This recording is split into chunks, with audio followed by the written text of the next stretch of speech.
महा-डी-बी-टी farmer scheme आणि नानाजी देशमुख कृषी संजीवनी प्रकल्प म्हणजे पोखरा 2.0 अंतर्गत कृषी योजनांच्या अर्जासंबंधात एक अतिशय महत्त्वाचा बदल करण्यात आला आहे. पोखरा 2.0 अंतर्गत समाविष्ट असलेल्या गावातील शेतकऱ्यांचे अर्ज आता महा-डी-बी-टी पोर्टलवरून NDKFSP पोर्टलवर स्थलांतरित करण्यात आले आहेत.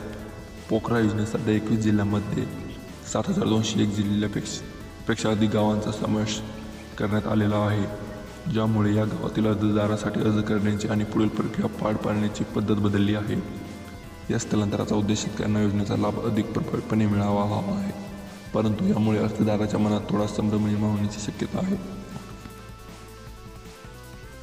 तर सर्वप्रथम कोणत्या अर्जाचे स्थलांतरण झाले ते आपण बघूयात. हे अर्ज स्थलांतरण काही विशिष्ट अटींवर आधारित आहे. ज्या अर्जदारांचे शेती क्षेत्र 5 हेक्टरपेक्षा कमी आहे आणि ज्यांचे अर्ज नानाजी देशमुख कृषी संजीवनी प्रकल्प 2.0 अंतर्गत समाविष्ट गावामध्ये आहे, अशा शेतकऱ्यांचे अर्ज स्थलांतरित झाले आहेत. या स्थलांतरामध्ये मुख्यतः ते अर्ज समाविष्ट आहेत ज्यांना अद्याप पूर्वसंमती मिळाली नाही आणि जे सध्या प्रतीक्षा यादीमध्ये आहेत. ज्या अर्जदारांना महा-डी-बी-टी पोर्टलवर पूर्वीच पूर्वसंमती मिळाली आहे, त्यांची पुढील सर्व प्रक्रिया महा-डी-बी-टी पोर्टलवरच पूर्वीच्या नियमानुसार पार पाडली जाईल. त्यांच्या अर्जाचे स्थलांतरित झालेले नाही. स्थलांतरित झालेल्या सर्व अर्जाची पुढील प्रक्रिया आता डी-बी-टी महापोखरा.gov.in या संकेतस्थळावर मार्गदर्शक सूचनांनुसार केली जाईल. नवीन अर्जदारांसाठी एक सूचना आहे.